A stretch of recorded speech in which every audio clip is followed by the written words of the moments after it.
오늘은 저희들이 예수님께서 승천하시고 성령을 보내주신 성령 강림주일로 지키고 있습니다. 어쩌면 기독교 교리에서 가장 많이 오해되어지고 있는 것 중에 하나가 이 성령에 대한 것일 수 있습니다. 그래서 어떤 사람들은 이 성령을 단순히 사물이라고 여기는 사람도 있고요, 어떤 에너지로 여기는 사람도 있고, 어떤 기운으로 여기는 사람도 있고요, 또 성령 충만하면은 어떤 느낌이나 감각 정도로 느끼는 사람들이 있다는 것입니다. 그러나 이 성령은 사물도 아니고 어떤 에너지도 아니고 모호한 기운도 아니고 느낌이나 감각도 아니라는 것입니다. 또한 성령 충만하면은 단순히 은사를 경험하게 하거나 아니면은 어떤 영혼적인 황홀경에 빠지게 만드는 것으로 오해하는 경우들도 종종 있습니다. 하지만 성부 하나님 아버지와 성자 예수 그리스도와 같은 성삼위 하나님 되시는 분임을 성경은 말씀하고 있습니다. 성령은 인격을 가진 하나님으로 성부 하나님께서 계획하시고 성자 하나님께서 성취하신 구원을 개인에게 적용하시는 분이십니다. 그러므로 예수님은 성령을 무엇이라고 말씀을 하셨습니까? 요한복음 14장 16절과 17절 말씀입니다. 함께합니다. 내가 아버지께 구하겠으니 그가 또 다른 보혜사를 너에게 주사 영원토록 너희와 함께 있게 하리니 그는 진리의 영이라. 세상은 능히 그를 받지 못하나니 이는 그를 보지도 못하고 알지도 못함이라. 그러나 너희는 그를 아나니 그는 너희와 함께 거하시며 또 너희 속에 계시겠음이라 라는 말씀을 하고 있습니다. 여기서 예수님께서는 성령을 가리켜서 보혜사, 또 다른 보혜사라고 말씀하고 있고요, 그리고 진리의 영이라고 말씀하는 것을 보게 됩니다.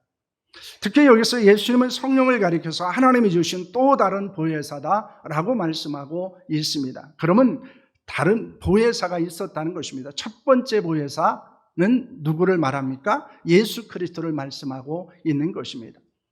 그러므로 예수님께서는 성령을 하나님이 주신 또 다른 보혜사라고 말씀합니다. 이 보혜사라고는 단어는 헬라어로 파라클레토스라고 하는 말입니다. 이것이 이제 두 가지 어근을 가지고 있습니다. 파라라고 하는 말은 곁으로라는 말이고 클레토스라고 하는 말은 부르다라는 말입니다. 그래서 이것은 법정적인 용어를 의미를 가지고 있습니다. 그래서 어떤 변호를 위해서 법정으로 부른 사람들을 이야기할 때 이 파라클레토스다라고 이야기를 합니다. 그런데 이 파라클레토스라고 하는 보혜사를 정확하게 번역하고 해석하기는 쉽지 않다는 것입니다. 그래서 영어 성경에서도 이것을 아주 다양하게 번역을 하고 있습니다. 이 킹제임스 버전에서는 그것을 컴포터, 위로자라고 번역을 합니다. NIV에서는 카운셀러, 상담자라고 번역하고 있고요, 그리고 새로운 킹제임스 버전에서는 이것을 헬퍼, 돕는 자로 번역을 하고 있습니다. 그런데 여기서 분명한 것은 보혜사 성령은 위로자요, 상담자요, 또 돕는 자다라고 하는 것입니다. 그리고 이 보혜사 성령은 예수님이 떠나신 제자들과 영원히 함께 할 것이고 모든 것을 가르치고 생각나게 하실 것입니다. 예수 그리스도를 증언하게 하실 것이고 보혜사 성령이 오신 것은 유익하게 하기 위함이라고 성경은 말씀하고 있습니다. 예수는 성령을 보내주실 것을 약속하시고 실제로 성령의 세례와 성령 충만을 제자들에게 허락해 주십니다. 오늘 성령 강림 주일을 맞이하면서 우리는 성령 충만을 사모하며 하나님의 말씀을 듣고 기도할 수 있기를 소망합니다. 그래서 우리가 성령 충만한 은혜가 우리 가운데 부어줄 수 있기를 축원합니다. 예수님은 부활하시고 승천하시기 전에 무엇을 약속하셨습니까? 1장 4절과 5절 말씀을 보시길 바랍니다. 함께합니다. 사도와 함께 모여서 그들에게 분부하여 이르시되 예루살렘을 떠나지 말고 내게서 들은 바 아버지께서 약속하신 것을 기다리라. 요한은 물로 세례를 부었으나 너희는 몇 날이 못 되어 성령으로 세례를 받으리라 하셨느니라 라고는 말씀을 하고 있습니다. 부활하신 예수님은 사도들과 함께 모인 자리에서 예루살렘을 떠나지 말고 아버지께서 약속하신 것을 기다리라고 말씀하십니다. 그러면 요한은 물로 세례를 주었지만은 얼마 있지 않아서 성령으로 세례를 받을 것이라고 하셨습니다. 예수님은 사도들에게 성령의 세례가 임할 것을 약속하신 것입니다. 예수님의 약속의 말씀을 들은 제자들은 어떻게 했습니까? 첫째는 예루살렘을 떠나지 않고 기도하게 됩니다. 사도행전 1장 12절과 14절 말씀입니다. 함께합니다. 제자들이 감람이라 하는 산으로부터 예루살렘에 돌아오니 이 산은 예루살렘에서 가까워 안식일에 가기에 알맞은 길이라. 여자들과 예수의 어머니 마리아와 예수의 아우들과 더불어 마음을 같이 오로지 기도에 힘쓰더라 라고는 말씀을 하고 있습니다. 예수님이 승천하신 제자들은 감람원에서 예루살렘으로 돌아오게 됩니다. 그리고 그들은 다락방에 올라갔습니다. 그곳에서 가룟 유다를 제외한 11명의 제자들과 예수님을 따르던 여인들, 그리고 어머니 마리아와 예수님의 동생이 그곳에서 함께 기도하기를 시작합니다. 그 수가 성경은 120명 정도 되었다고 말씀하고 있습니다. 그들은 다락방에서 마음을 같이하여 함께 기도하는 일에 힘을 쓰게 됩니다. 그들의 기도는 예수님이 떠나신 후에 일어날 일에 대한 두려움 때문일 수도 있습니다. 또 하나는 예수님께서 약속하신 성령의 세례와 충만을 사모하는 것일 수 있었습니다. 우리는 아무것도 하지 않고 기다리는 자가 아니라 기도하며 기다리는 자가 되어야 한다는 것입니다. 왜냐하면 믿고 기도하지 않으면 아무 일도 일어나지 않기 때문입니다. 그러나 기도하면 놀라운 역사를 경험한다는 사실을 믿으시기를 바랍니다. 성경은 수많은 약속을 우리에게 주셨습니다. 그런데 그 약속이 우리에게 구체적으로 이루어지는 것은 바로 이 믿고 기도하는 데 있다는 것을 성경을 말씀하고 있는 것입니다. 그럼 우리는 하나님의 약속을 믿고 기도하고 응답받는 역사가 우리 가운데 있기를 소망합니다. 둘째, 마띠아를 사도로 뽑게 됩니다. 1장 25절과 26절 말씀입니다. 함께합니다. 봉사하며 사도의 직무를 대신할 자인지를 보시옵소서. 유다는 이 직무를 버리고 제 곳으로 갔나이다 하고 제비 뽑아 마띠아를 얻으니 그가 11 사도의 수에 들어가니라 라고는 말씀을 합니다. 예수님의 제자들은 기도하고 가룟 유다를 대신해서 사도의 직분을 감당할 사람을 뽑기로 했습니다. 그는 항상 제자들과 함께 다니던 사람들 중에서 세워야 했습니다. 왜냐하면 예수께서 부활하신 것을 증언할 사람이어야 했기 때문이었습니다. 신앙과 마음과 생각이 같지 않을 뿐만 아니라 사명과 목적이 다르면 함께 사역을 할 수 없다는 것입니다.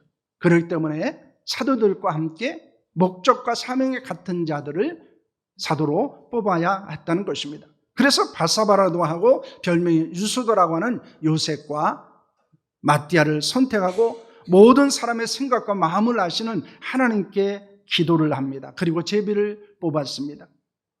마띠아가 뽑혔고 다른 11 사도와 함께 복음을 위해 헌신할 사도로 세우게 되었습니다. 마띠아를 사도로 뽑은 후에 사람들은 모여서 기도에 힘을 쓰게 됩니다. 이는 예수님께서 약속하신 성령의 세례와 충만을 받아야 하기 때문이었습니다. 여러분, 하나님의 약속하신 것을 기다리는 것이 믿음입니다. 그리고 그것이 인내입니다. 우리는 기도하고 낙심하지 말아야 합니다. 기도하고 포기하지 않아야 합니다. 때가 되면 하나님의 응답해 주실 줄로 믿습니다. 여러분, 언제까지 기도해야 될까요? 하나님의 응답이 있을 때까지 기도해야 합니다. 그때까지 낙심하거나 포기하지 않은 인내와 믿음의 기도가 우리 가운데 있기를 소망합니다. 그래서 예수님의 제자들은 다락방에서 하나님의 약속이 이루어질 때까지 인내하며 기도하고 있었습니다. 그리고 오순절날에 어떤 일이 일어나게 되었습니까? 1절에서 4절까지 말씀을 보시기를 바랍니다. 오순날이 이른 후에 그들이 다 같이 한 곳에 모였더니 호련히 하늘로부터 급하고 강한 바람 같은 소리가 있어 그들이 앉은 온 집에 가득하며 마치 불의 엿처럼 갈라지는 것들이 그들에게 보여 각 사람 위에 하나씩 임하여 있더니 그들이 다 성령의 충만함을 받고 성령이 말하게 하심을 따라 다른 언어들로 말하기를 시작하니라 라고는 말씀을 하고 있습니다. 예수님께서 승천하시면서 약속하신 것을 기다리라고 하신 우리의 열흘이 지나게 되었습니다. 그리고 그날은 오순절 날이었습니다.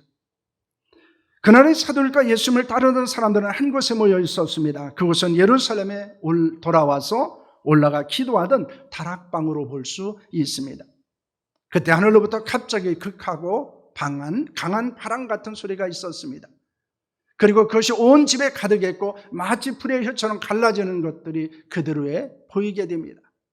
그리고 그것이 각 사람에 임하게 되었습니다.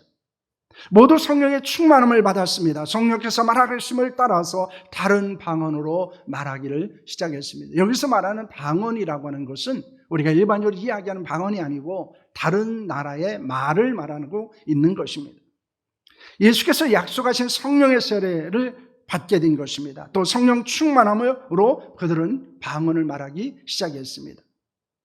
성령 충만하면서 어떤 일이 일어나게 되었습니까? 11절 말씀을 보시기를 바랍니다. 11절 말씀 함께 합니다. 그레데인과 아라비아인들이라 우리가 다 우리의 각 언어로 하나님의 큰 일을 말함을 듣는도다 하고 라는 말씀을 하고 있습니다. 신약의 오순절은 구약의 77절로 경건한 유대인들은 예루살렘에 머무르면서 밀과 보리로 떡을 만들어서 제사를 하는 절기였습니다. 그리고 그 77절에 즉 오순절에 성령의 거룩한 은혜가 임하게 된 것입니다. 오순절은 성령 세례와 충만으로 인한 교회의 시작으로 영적 의미를 갖고 있습니다. 그것에는 제자들이 말하는 것고 모두 놀라게 됩니다. 왜냐하면 각 나라와 지역의 사람들과 유대인과 유대로 개종한 사람들이 들을 수 있는 말을 했기 때문이었습니다. 그런데 그들이 한 말은 무엇이라고 말하고 있습니까? 우리의 각 언어로 무엇을 말했다고요? 하나님의 큰 일이라고 말합니다.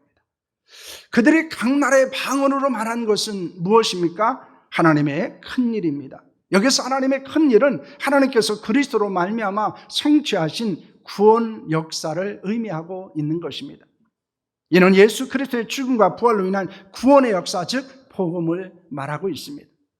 성령 충만을 받은 사람들은 지역과 인종을 초월하고 그들이 알아들을 수 있는 언어를 통해서 복음을 전하기 시작한 것입니다. 그것은 초자연적인 역사로 하나님의 큰 일을 말하는 사람들은 갈릴리 사람들이었습니다. 그런데 그것에 모여있는 사람들은 언어도 다르고 인종도 다르고 지역도 다른 사람들이었습니다.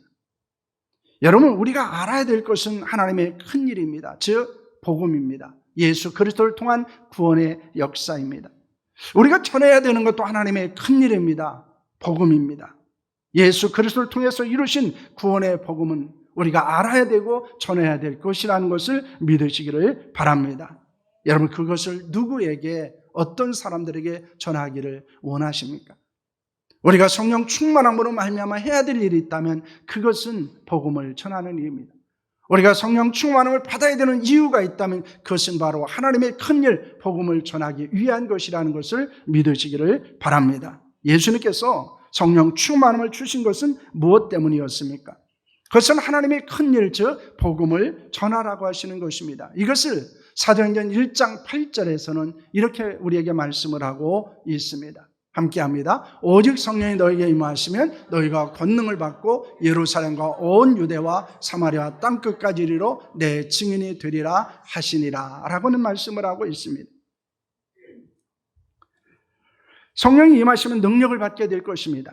그 능력은 예수 그리스도의 증인으로 살아가는 것입니다. 성령 충만함으로 능력을 받아야 그리스도인의 증인이 될 수 있습니다. 복음의 증인으로 살아갈 수 있는 것은 성령 충만함에 있다는 것입니다. 예수 그리스도의 증인은 어떤 의미를 갖고 있습니까? 증인은 헬라어로 마르투스라고 말합니다. 일반적으로 말투스 이렇게 이야기하기도 합니다. 그런데 그것은 두 가지 의미를 가지고 있습니다. 하나는 법정적인 의미입니다. 법정에서 사건의 사실에 대해서 증언하는 것입니다. 옳고 그름에 대해서 증언하는 것입니다. 다른 하나는 진리나 신념에 대한 증언을 말합니다. 그래서 내가 어떤 진리에 대해서, 어떤 신념에 대한 확신을 가지고 그것을 말하는 것을 증인이라고 말합니다. 그리스도의 증언은 죽음을 두려워하지 않습니다. 보고 들은 확신하고 있는 복음을 증거하는 사람들을 말씀하는 것입니다. 그러므로 우리가 구원의 확신, 예수님에 대한 확신을 가지고 증거할 수 있는 것, 증언할 수 있는 것은 우리에게는 성령 충만할 때 가능하다는 것을 보여주고 있습니다. 성령 충만해야 구원의 확신이 있습니다. 예수 그리스도가 구원자라고 하는 확신을 가질 수 있습니다. 그리고 그 복음만이 우리를 영원한 생명을 얻게 한다는 확신을 가질 수 있다는 것입니다. 그러므로 이 성령 충만하지 않으면 우리는 구원의 확신을 가질 수 없습니다. 예수님에 대한 확신도 없습니다. 그리고 복음을 전할 확신도 갖지 못한다는 것입니다. 그리스도의 증인은 죽음을 두려워하지 않습니다. 보고 듣고 확신한 복음을 증거한 자로 살아가는 줄로 믿으시기를 바랍니다. 그러므로 성령 충만해야 한다는 것입니다. 여러분, 성령 충만한 바울은 어떻게 살았을까요? 사도행전 20장 23절과 24절 말씀입니다. 함께합니다. 오직 성령이 각성해서 내게 증언하여 결박과 환난이 나를 기다린다 하시나 내가 달려갈 길과 주 예수께 받은 사명과 하나님의 은혜의 복음을 증언하는 일을 마치려 하면은 나의 생명조차 조금 더 귀한 것으로 여기지 아니하노라 라고는 말씀을 하고 있습니다. 바울은 유대 사람들의 음모로 시련을 당했습니다. 모든 겸손과 눈물로 주를 섬겼습니다. 에베소 성도들에게 유익한 것이는 무엇이든지 주저하지 않고 전했습니다. 많은 사람들 앞에서와 가정을 방문하며 복음을 전하고 가르쳤습니다. 유대 사람들과 헬레 사람들을 모두 회개하고 하나님께 돌아와 예수를 믿어야 된다고 선포했습니다. 그리고 성령의 강권하심에 따라 예루살렘에 가려는 계획을 세우게 됩니다. 그곳에서 바울은 무슨 일을 당할지 알 수 없었습니다. 그가 아는 것은 어떤 도시에 가든지 감옥과 고난이 기다리고 있다는 것을 성령께서 알려주신 것입니다. 그러나 바울은 달려갈 길과 주 예수께서 주신 사명과 하나님의 은혜의 복음 전하는 일을 감당하기 위해서라면 생명을 조금 더 귀한 것으로 여기지 않았다는 것입니다. 여러분, 이것이 우리에게 주는 교훈은 무엇일까요? 성령 충만함으로 우리에게 있는 사명은 죽음과 고난을 두려워하지 않게 한다는 것입니다. 우리가 성령 충만하면 우리에게 주어진 직분이나 우리에게 주어진 사역을 감당하는 데 있어서 모든 어려움들을 극복해 나갈 수 있다는 것입니다. 많은 사람들은 다른 것에서 이유를 찾기도 합니다. 때로는 사람의 문제라고 여기기도 하고 때로는 환경과 상황의 문제라고 여기기도 합니다. 그러나 중요한 것은 사람의 문제가 아닙니다. 상황과 환경의 문제도 아닙니다. 그것은 성령 충만하지 않기 때문이라는 것을 믿으시기를 바랍니다. 왜냐하면 죽기를 각오하면 못 이룰 것이 없기 때문입니다. 그런데 성령 충만한 자가 사명에 감당하기 위해서 죽음을 두려워하지 않기 때문에 그 일을 이루신다는 것을 여러분 믿으시기를 바랍니다. 여러분, 우리가 성령 충만해야 되는 이유는 어디에 있을까요? 사도행전 4장 31절 말씀을 보시기를 바랍니다. 함께합니다. 빌기를 다음에 모인 것이 진동하더니 무리가 다 성령이 충만하여 담대히 하나님의 말씀을 전하니라는 말씀을 하고 있습니다. 여러분, 주의 깊게 보시길 바랍니다. 성령이 충만하여 담대히 하나님의 말씀을 전했다, 이렇게 말씀하고 있습니다. 여러분, 바울은 아니라 베드로도 순교의 제물로 자신을 드린 스데반도 예루살렘 교회 집사였던 빌립도 바울의 동역자였던 모든 사람들은 성령 충만한 사람들이었습니다. 그들은 교회를 섬기며 복음의 증인으로 헌신했습니다. 안디옥 교회는 성령을 충만하여 선교적 교회를 세울 수 있었음을 보여주고 있습니다. 여러분, 성령 충만해야 동역할 수 있습니다. 성령 충만해야 교회를 섬길 수 있습니다. 성령 충만해야 복음을 위해서 함께 사역할 수 있습니다. 은사를 받고 교회를 위해서 헌신할 수 있는 것도 성령 충만에 있다는 것입니다. 성령 충만하면 상황과 환경이나 사람과 장소가 문제가 되지 않습니다. 성령 충만하면 담대히 복음을 전할 수 있습니다. 있는 곳에서 하나님이 주신 사명을 감당할 수 있습니다. 하나님의 교회를 신실하게 섬기고 헌신할 수 있는 것도 성령 충만함이 있다는 것을 성경 우리에게 말씀하고 있습니다. 그렇다면 현대교회의 문제는 어디에 있을까요? 현대 그리스도인들에게 있는 문제는 어디에 있을까요? 성령 충만하지 않다는 것입니다. 그래서 다른 것에서 그 이유를 찾기도 하고 그것 때문에 할 수 없다고 말하기도 한다는 것입니다. 우리가 가장 먼저 힘써야 될 것이 무엇일까요? 우리가 가장 우선순위에 두어야 될 것은 무엇입니까? 우리가 가장 간절히 사모해야 되는 것은 무엇입니까? 그것은 성령 충만함입니다. 내가 성령 충만하면 우리는 우리에게 주어진 상황이나 환경을 극복할 수 있고 때로는 우리 주변에 있는 사람들까지도 우리는 극복해 나갈 수 있다는 것을 믿으시기를 바랍니다. 근데 성령 충만하지 않으면 우리는 환경이나 상황이나 사람이나 장소에, 때로는 소유에 우리는 연약하여 쓰러지고 넘어질 수밖에 없다는 것입니다. 여러분, 지금 우리가 살고 있는 지금 이 상황과 그리고 예수님의 제자들이 복음을 전하는 상황은 비교할 수 없습니다. 그때는 목숨을 내놓아야 복음을 전할 수 있었습니다. 그리고 그들은 복음을 전하기에 좋은 상황이나 환경이 아니었습니다. 그럼에도 불구하고 그들이 복음을 전할 수 있었던 것은 성령 충만함에 있었습니다. 여러분, 이것은 우리에게 강한 도전을 주고 있습니다. 우리는 성령 충만해야 합니다. 성령 충만해야 헌신할 수 있고, 성령 충만해야 복음을 전할 수 있고, 성령 충만해야 우리는 온전한 그리스도인의 삶을 살아갈 수 있다는 것입니다. 그러면 어떻게 성령 충만을 받을 수 있습니까? 성령은 여러 가지 성령 충만에 대해서 받을 수 있는 방법에 대해서 언급을 하고 있습니다. 그러나 우리는 세 가지를 살펴볼 수 있습니다. 첫째는 하나님께 기도하는 것입니다. 사도행전 4장 31절 말씀을 보시길 바랍니다. 함께합니다. 빌기를 다음에 모인 곳이 진동하더니 무리가 다 성령이 충만하여 담대히 하나님의 말씀을 전하니라. 기도해야 합니다. 성령 충만함을 위해서 기도하셔야 합니다. 성령 충만을 위해서 간구하셔야 합니다. 성령 충만을 사모하며 하나님 앞에 기도할 수 있기를 소망합니다. 그럴 때 성령 충만을 받을 수 있습니다. 둘째는 하나님의 말씀입니다. 사도행전 10장 44절입니다. 함께합니다. 베드로가 이 말을 할 때 성령이 말씀을 듣는 모든 사람들에게 내려오시니 라는 말씀입니다. 여러분, 두 번째는 하나님의 말씀을 들으셔야 합니다. 믿음으로 받으셔야 합니다. 그럴 때 성령 충만의 역사가 일어납니다. 셋째는 안수였습니다. 사도행전 8장 17절 말씀입니다. 함께합니다. 이에 두 사도가 그들에게 안수하며 성령을 받는지라는 말씀을 하고 있습니다. 성령 충만을 받기 위해서는 하나님의 말씀을 듣고 하나님께 기도하고 지도자의 영적 기도를 받아야 한다는 것입니다. 성령의 세례는 전적인 하나님의 은혜 안에서 주어지는 것이지만 성령 충만은 하나님의 은혜와 우리의 거룩한 수고와 겸손이 있어야 된다는 것을 말씀하고 있습니다. 여러분, 그렇기 때문에 성령 충만은 저절로 주어지는 것이 아니라는 거예요. 그래서 이 개혁파 교회에서는 성령 세례와 성령 충만을 구분합니다.